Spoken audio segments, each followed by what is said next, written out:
All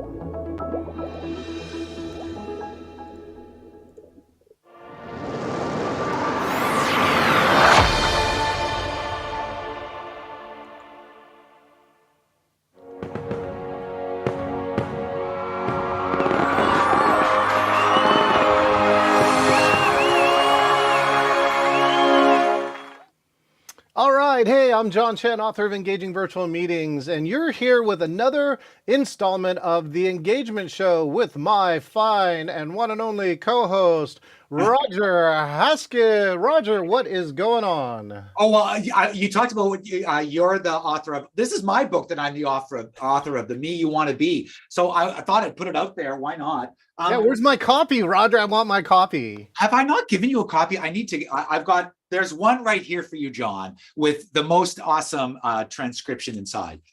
Saying how wonderful you are, because you're a pretty awesome guy. Okay, so we were talking before, just before we started, we were talking about John is going to an in-person MPI meeting. And I was like, I haven't been to a live meeting for so long that I'm really myself feeling how much of the pull there is to live events, right? Like how as humans, we desperately want to be at live events because it's so much more efficient. Like, right? Like so much more happens. Like when you are standing next to a person, when you're virtual, you get the physical part of it, but you don't get so much of the other stuff. Right, John? Well, that's what we're doing right now, too. I'm going to these live events because I'm really trying to test the pulse of what's happening because everything is rapidly changing here. The virtual is going back to in-person, and I really need to know for myself, too, is the in-person going to take over everything and, subsume it? That's probably what would have happened in the past, or is virtual here to stay? And the answer is, I don't really know. So I think one of those is in place of it. The flip side of this too is that I went to a in-person meeting recently, and it's normally an 18-minute drive when there's no traffic. It took me an hour and 22 minutes to get there, right, Roger? And I was like, this meeting easily could have been subsumed by a virtual, and I would have had 3 hours of my life back. So, which actually now leads us into our next topic. We're going to talk a little bit about virtual. So check this stat out. By the way, this is Yugo, put out a Jugo, and they do a lot of virtual video production on here. And they put out this quote: "We are thrilled to present to you our latest industry report. The global virtual events market is valued at $114 billion last year and is predicted to grow 21.4% year over year to 2030. Do the math, right, for that. I wonder how much that was virtual, you said, right? That was virtual. Yes. So I wonder, I don't know what the stat is.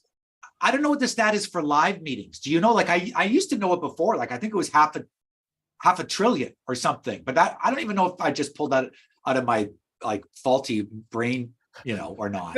You didn't, right? So Meetings Mean Business is one of our industry associations, and they went out and they calculated that the meetings industry pre-pandemic is one of the top 10 industries in America, bigger than the car industry by the time you total it up.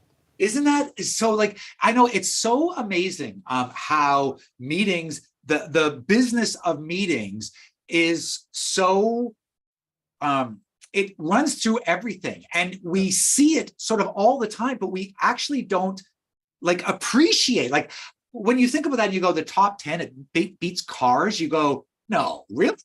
Like, but really, right? Yeah, think about it. All right. And so, which is an amazing piece here. I got a quote in here and it says, virtual's here to stay. While the world is enjoying this return to in-person, the reality is people continue to use virtual on a regular basis. It's a part of their strategic business. And I tested this out. I spoke at the Northwest Event Show in person, and I asked how many people are loving this Hugfest reunion, and everyone's like, yay, right? And then I said, how many were on a virtual meeting last week? And everyone's like 100%, right? And so this leads me to hybrid. I ran 3 very large hybrids coming up here. And you've heard me talk about in hybrids about how people become second-class citizens. And many of the tips that we have is things like, I was a virtual MC in a conference, and we really helped it out because in this conference, a critical piece of technology actually went down, and all of us MCs who normally all we do is introduce the live speaker and get out of the way and engage the virtual people, we were a critical piece in helping get over that technology for all our virtual users, and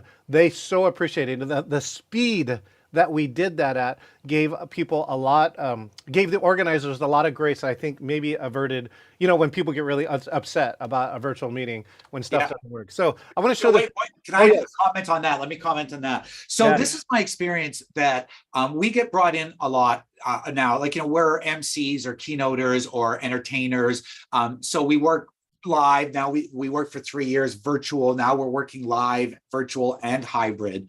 And in every single event that we have been working virtual/hybrid, even though there's more stress in the air, even though there's often more cost on the table because there's more technology to be dealing with, and there's more cooks in the kitchen because it's just more learning to be, even though all of that stuff is happening, stress, money, etc. At the end of the day, we always have clients come up at the end and go, thank God we had you here. Like, thank God we had the ability to have someone who was in between us and the audience. And remember, MCs are there for the audience. People think of them as representing the conference, but they represent the audience. That's what a good MC does. So I'm not surprised that, the people came up and they were like, thank goodness you were here. Without you, who knows what this would have been like. Side note too, Roger, somebody on social media says, John Chen deserves his own talk show. Look, I'm on a talk show. All right, so the second one here is I want to share a brand new invention that I finally got to roll out and get into production. And this is called hybrid in a box. So normally, for those who don't know, like a hybrid, right, is split between a virtual and in-person audience. And one of the new ways for me to hedge my bets, like if the world goes back to in-person, is that many people are looking like, how do we include a virtual audience? And so to set up for a hybrid properly takes anywhere from 3 to 8 hours. And I was able to going, what is the problem here? Most of the time is spent unplugging and plugging and unpacking and packing stuff. So I said, what if you could just get rid of all that? So what I did here was I created something called hybrid in a box. And this hybrid in a box, what it does is takes this whole scenario and puts everything in a box. So a mixing board, a computer, 2 monitors, a mouse, right? 6 remote microphones, a portable internet, an Ethernet connection, right? And a docking station to get in here. So as we take a tour around here, I was able to produce a 6-hour live stream, right? With everything. And for the most part, it fit inside that box. You can see here now I have 3 cameras. They're all on pan tilt, which means I can rotate them up and down. I had 3 different camera lenses so I could choose from different angles. And so this show really felt like a television show, and we were able to produce it for a lot less money than most production houses do it. And so, yeah, if you can see all that. And then at the end of the show, we can pack it all up in under probably 30 to 60 minutes. I can pack it all up, roll it up, and I put it in my SUV and I drive away. So now I have this cool thing called hybrid in a box. Here's one more example. This was actually for a church event, and they were able to double their audience, Roger. So they had 50 people in person, but they had another 50 virtual. Yeah. And because it was produced so well, they got into the messages and the stories. The key story here was one gentleman was incarcerated when he was a youth, and now he was just selected to become a full-time youth pastor. Wow. And the other woman who talked about in this event, she died twice. She died twice while growing up. And that was communicated on virtual to these people, 50 of them who were, far away. Yeah. And they were really emotionally impacted to that. And that's when I think I'm doing my job, is when the message is being communicated and you can participate. You get the technology out of the way and get to this human part about being connected. So that's what I spent my week doing. That's amazing. And that's so good what you said about, it's about clearing away all the stuff that then allows a real human connection, like real human learning, real human relationships to develop. And whether that's virtual, so the power of virtual, this is why you and I constantly are talking about virtual is not going to go away. Like, and maybe even if it goes away for, like, it won't ever fully go away. There's just too much power. LinkedIn, I should have brought this on as one of my, imagine an image popping up right here, because on LinkedIn, there was one of the people we work with was saying, our last live event, we had last event, we had 200 people live and we had 600 people virtual. Yes. There's no chance we're ever going back from that, because you go, if you could have 200 people every year, like live, or you can have 800 people every year who are the technology is out of the way and that real human connection is actually being formed, which you can do virtual. It's amazingly easier to do it live. This is why we want to go back to live. But it can happen with virtual. You just need to make sure you bring in people and organizations like John's company and ours, like Engagement Unlimited, and bring in John Chen for virtual meetings, because we help make that come true. And there's nothing worse than a virtual hybrid event that doesn't work. But there's nothing more potent than one that does, right? It reaches so many more people and has such a better return on investment. So let me get to the thing I was going to show you right here. So this is one of our social media posts this last week or a couple weeks ago. So the challenge, so people recognize the challenge. 71% of event organizers say that connecting virtual and in person, that's the real challenge. Like, so making a successful hybrid event, that's the real challenge. But when you look at the results, after 7 months, even after 7 months, 86% of the business-to-business organizations see a positive return on investment. So you go, it's harder. There's more work involved, but when you work with the right people, you get this type of return on investment, where organizations are saying, yes, it's harder for sure. It might have cost us more money, but the return on investment is still there. So, my point is constantly just, this is technology and reality that you have to embrace on some level. Just embrace it with the right partners, You get the best of both worlds if you can do it. This is why hybrid has emerged to be so powerful. Number one, you get the in-person, which we all know has the energy of the in-person audience, right? And then the hybrid gives you something which you didn't have before, which is the reach. Accessibility. Yeah. Like reach and accessibility. And you have all sorts of people that can come to that conference that might have self-censored, that self-deselected because they were like, I will not get on an airplane because of climate change, or I will not travel because I have a physical, I'm a person with a disability, or I will not travel because I cannot leave my ailing mother. I will take my brain away from that conference, but now they can plug their brain back in. And we all know that the power of the hive mind, all of us are more powerful, we're smarter than any one of us. So to get accessibility, to get reach is its own goal in itself. I gotta love this. So I was also able to help architect this moment. I want to give a shout out to my client Sprint Ray, celebrating their 8th year. They started 4 of them on Kickstarter 8 years ago, and now they have 600 employees around the world. So basically China, LA, Germany, Budapest, India, China was all on this line, and they were celebrating. So I helped produce a hybrid that celebrates Founders Day. And here's one of the best moments. We were talking about the humanness, right? 4 of the people rewrote the lyrics from the Backstreet Boys, right? Saying, I want it that way. And they rewrote the lyrics to, I work at Sprint Ray. Oh, nice. Right. And in rehearsal, I told them, they're all reading off of their phones and paper. And I said, look, I tell you, you're performing. You need to look up into the camera. 24 hours later, the leader of that group came back and says, we commit to memorize our lyrics. I'm like, oh my gosh, this is going to work. So they came in there and the 4 of them are singing these new lyrics to the Backstreet Boys, saying, I work at Sprint Ray. And every person that was listening in LA, Germany, China, India, they were all laughing and smiling and like, that company pride. And so that's what hybrid, I think, can really do, is that bringing together. Everybody was having this simultaneous moment around the world. Yeah. And that's still a most powerful human thing. Yeah, that's a super powerful story to tell about how virtual and hybrid can be super powerful, right? Like that's like it's a because the for the people who were not able to be there live, and if there wasn't a virtual component, would just never experience that. Now those people are humming that song in different countries around the world. Every time they hum that song, they say, I work at Sprintway.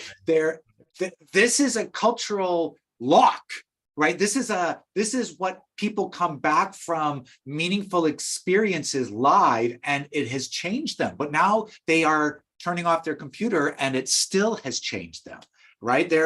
No, that John, those are amazing. Let me do a couple jokes. Yeah. That's amazing stories. Okay, so first joke. I think I might have done this one before, but it's so great. I don't care. Let that sink in. Like let that sink in, or let that sink in. I love it. Okay, this one. Yeah, isn't it good? I think I did this last time. It's also so good. I broke my leg in 3 places.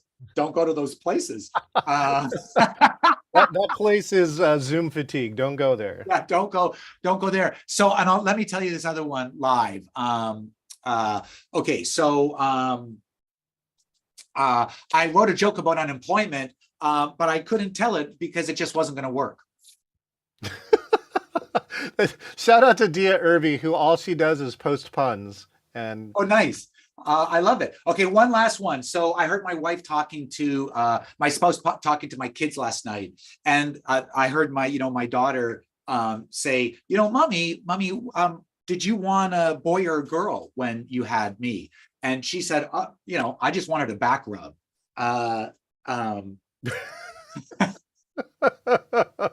Oh my goodness, Roger. All right, I have one last joke, but Roger, why don't you go ahead and share a closing thought for today's engagement show? I think that the reality about being an event planner now is that we talked about last session, is that there's so much stress. There really just is a lot of stress being an event planner and working in events these days. And I think we just have to embrace it. And one of the stresses we have to embrace is that hybrid is here some of the time, not all the time, but some of the time. And we have to figure out how to make that work so that our reach, that our real human connection moments, these moments of real human connection actually can happen through a computer as well as live. And it's just our job to figure out how to do that successfully, repeatedly. Yeah, thank you for that. Let's see, I think I'll do my closing thought and a joke. This year's, it goes right back to, if you want engagement, engage. If you want engagement on hybrid, give hybrid, the virtual, the ability to talk, to answer, to ask questions, right? To interact, almost the same as, and sometimes better than the in-person audience. One of the cool things that the virtual gets is the best seat in the house. Totally. And also a total interaction with people. Like, what did you think of that last thing that person said? Yeah. And there's all this discussion about it. Yeah. So give them that ability, and I think if you do, you'll get it. And so my closing joke goes for this month too. May is API, or Asian Pacific Islander Heritage Month, and somebody just asked me for this joke on a podcast I'm recording today. But if Asian moms or Asian parents are pretty hardcore about their education, and one of my Asian friends came up with a B on his report card, and the parent said, with the report card in hand, goes, we're not Bajans. We're Asians. Do better. And that's your joke for today on the engagement show. Roger, thank you so much for this month's engagement show. Yeah, you too, John. So amazing. And everyone who's paying attention to watching, I hope you guys write in. Tell us what you'd like us to chat about. It is a talk show. That's right. We will take your topic and use it next month, because I got to tell you, Roger and I usually decide about 3 minutes before the show starts about what we're going to talk about. We're improvisers. That's right. Thanks, Roger. Thanks. This is John Chen tuning out here on the Engagement Show. We hope that you got at least one engagement tip. And we continue to bring the latest every month and every year, all the way through the latest techniques that we are seeing on the ground every month. We'll see you next time.